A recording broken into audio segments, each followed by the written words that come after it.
Well, good morning, good afternoon, welcome.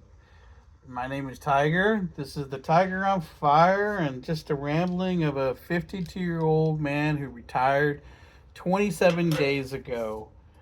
Yep, June 27th, 2024, I retired on June 1st of this year. Well, 27 days ago, right? Mm. And a lot of the things going into retirement when I was mapping my retirement plan out and figuring things out, I had a lot of fears, and a lot of those fears kind of kept me from retirement. Medical, not having enough money, savings, and just different things. And I've been one that has been not it wasn't the top priority investing or anything like that. I didn't really start get heavy into like investing in retirement stuff until probably 5 years ago. It's probably when I really focused on it, but I got lucky because I invested in the market. I spent a good amount of money and whatever doing that, and I think part of the me getting here is that we budgeted our money in a way, maybe not the best, but it worked for us. We're constantly tweaking our budget, and it's the little things living below your means. Sometimes you just have to give things up to get ahead, and by like doing things and not going out and keeping up with the Joneses, buying a brand new car, having the latest and greatest of everything, uh, has helped us get us to where we're at today. And I, you know, as a 52-year-old Gen Xer, retired now, I did a bunch of videos. 30 days. Going into retirement. I talked about a lot of things that I was worried about, stuff I was going to miss or not miss work wise, just different things. And now that I'm in retirement, I'm just kind of talking about things that I noticed and pondering, rambling on, and talking about things that what it's like to be retired as a 52-year-old man. Different, everybody expects you to be 65 or whatever before you could retire. You're supposed to be living your golden years when you're almost 70 years old, when you can't even get up to do anything by yourself without some kind of help. Nah, I don't see that golden years, but I want to be able to enjoy my time, what limited time that is, uh, before I get to that point. 65, I probably will be wanting to settle down and just relax and not do a whole lot. But I want to travel now. I want to do things, and why not? Why do it now, right? So I think when retiring, I had a lot of friends, coworkers that envy me. They really do, but yet they're unable to retire themselves. And like I've offered to help them, at least get them on the right track. But you don't really see or hear anything after that, and after you retire, it's like, okay, well, I guess they have some fears, like I had fears. They just haven't figured out how to conquer that. And reading a couple of articles earlier, they were talked about these articles.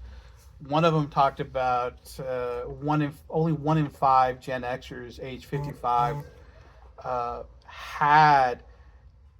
had a retirement savings of at least 400 and around 450K, while most Gen Xers, if they had any savings, it might have been it was less than 50K.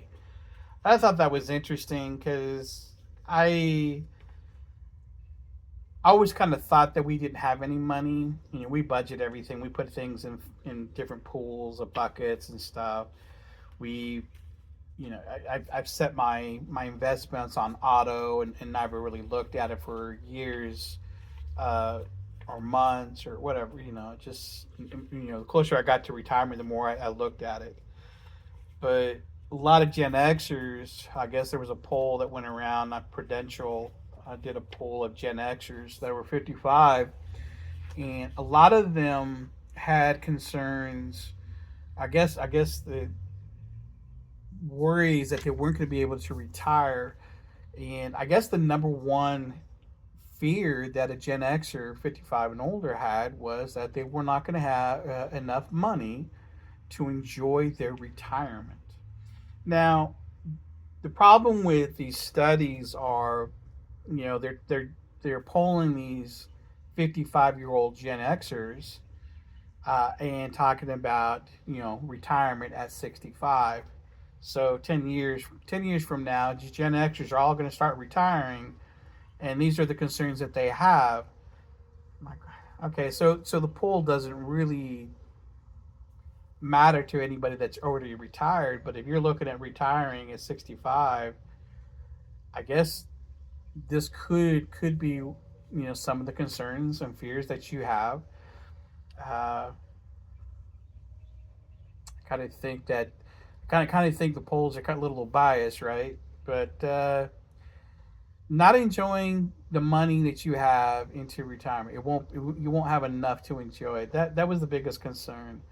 At 48%, 41% felt that inflation was going to take all their money. They weren't going to have enough money to live on because of inflation is just going skyrocketing. Last couple of years since COVID, there has been greedflation. There has been a lot of corporate greed really taking advantage of people. Uh, Again, for corporate greed, I think a lot of the inflation that we see is self-induced by corporate greed. We got shrinkflation, we got greedflation, we got all these things that undermine the masses, and like I, my house. I don't want to sell my house and move to another state only to have get a house that's smaller or less than what I got and cost me more. I don't want to go buy me a new car that is a compact car that's going to cost me a lot more than my luxury car. I don't have a luxury car, but my expensive car, my Buick or whatever. I don't want to have to spend 50, 60K on a car that shouldn't cost that much. Um, so yeah, so inflation can be a big concern. I think there was another 37% that talked about they're worried about the government gutting or cutting back severely their retirement benefits. That's a concern that I have in this study. That I'm 52. I'm looking and planning on pulling my benefits when I'm 67, right, full retirement age, right. Uh, but I'm worried that and then it's a certain politician or political party faction. They want to stop, and pull back these entitlement programs, uh, and it's because they want people to work longer. They want to raise the government retirement age to closer to life expectancy. They want to clear out, or take away benefits, or severely lower what you're going to get, and that's going to impact a lot of people that are going to retire. Not just from my generation, but generations to come. If they do that, I saw one article that a lady filed for Social Security at full retirement age, but was only getting $900 a month, and that wasn't enough to cover her mortgage.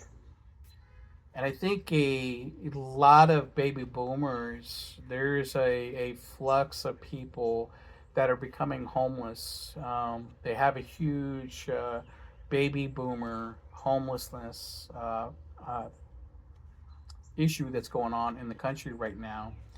Uh, where more than 50% of all homeless people in the U.S. were baby boomers. And it's just for those type of reasons. They don't have the money. They lost everything. It's just the Social Security is not enough to cover anything. So they collect what they can, and they live on the streets because that's all they can afford to do. I think that by cutting these entitlement programs, that is going to be an issue, definitely for sure. Um, luckily for us, it's not going to be we're not going to have to be dependent on it. But I worry that a lot of my friends and family that are going to be impacted. You know, my I have family that's going to be severely hurting. You know, and then they said 31% of the people that they surveyed, 55 and older Gen Xers, or Gen Xers, um, they're not sure they're ever going to have enough money to even retire.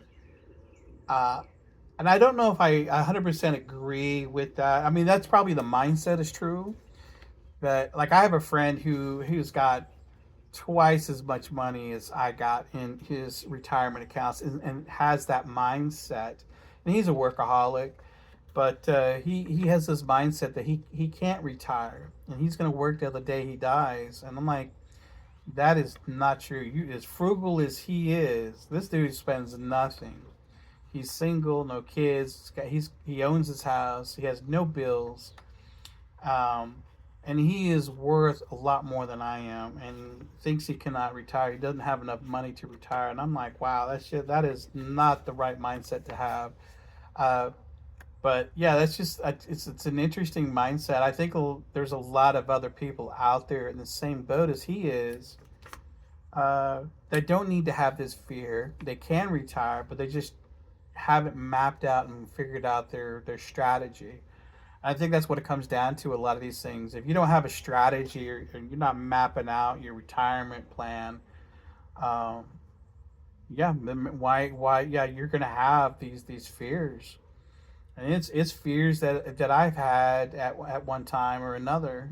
But as I mapped out my retirement, I was able to overcome these fears and figured out, no, we'll be more than okay. But um, another 28% of this study, they talked about a lot of these Gen Xers, 55 and older, or at 55, were gonna not have enough money, and they were gonna be forced to go back to work uh, later in life. So that is a concern. That's a concern for me, that I might have to go back to work. I don't plan on going back to work. I would rather work on my own terms. If I have to go back to work, it's going to be on my own terms, and I don't need a full time job. I refuse to have a full time job, but it's going to be on my terms. I'm not going to go work for no corporate greedy company or anything like that. I'm not going to go sit at Walmart and be taken advantage of. That would be my biggest concern. But yeah, being forced to go back to work because I don't have enough money, or money ran out. Yeah, that is a big concern for a lot of folks. But I don't think it's a concern that we need to sit there and dwell on. If you actually doing some planning, and seeing where you need to cut back on, as far as expenses, or how to change your lifestyle. Like, we have a big house. Our house is just shy of 2,000 square feet, right? But me and the wife, we had this discussion last night. We don't need this big of a house. We have a lot of stuff that we don't need. And when we die, what's going to happen with all this stuff? We collected all this stuff, but what does it really mean? our kid probably just going to throw it away. No one's going to want it, and whatever. It means nothing. It has no value other than a few sentimental values of like photo albums and stuff that we have. But we don't really need it. So, we're kind of looking at cutting back and trying to figure out what do we want. We're trying to figure out what our future is going to be. We know we're going to leave this state and move out west someplace, but we don't know where. But we don't know what we want. Do we want a tiny house? Do we want to move into a condo? Do we want to buy a big acreage? Uh, do we want a big house? We don't know what it is that we're looking for, but we know what we have now. I have like an acre. I have a whole acre. We have a nice house. It's a good sized house. 3 bedroom, 2 bathrooms, big garage, a lot of land to run around and grow gardens and stuff like that. But it's too much. It's do we really need that? And that's the kind of we're just kind of reevaluating things as we both get into retirement. So it's some things to think about. But and then you talk about these 55-year-olds, Gen Xers who, I 1 in 5%, like they say, have about 500K or less than 500K saved up, and those are going to be the ones that have something saved up uh, into retirement by the time they get to 65. That's just that's a lot on your mind and stuff. But I don't know.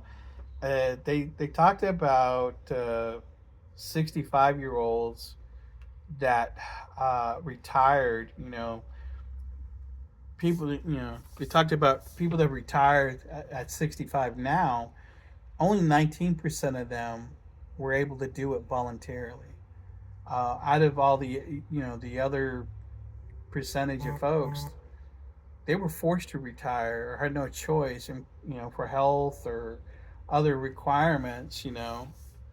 So I think in a society, I think we're definitely not teaching our young how to save up for retirement, how to prepare. I we're lacking that in school. I wasn't taught. I wasn't taught anything about money. I saw that we were struggled as kids.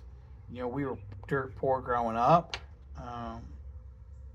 and maybe that just kind of set me in my mindset that I didn't want to be like that. I wanted to save something for my kid, my future, my wife if I'm gone, and I think that's why I'm able to do what I'm doing now, being retired.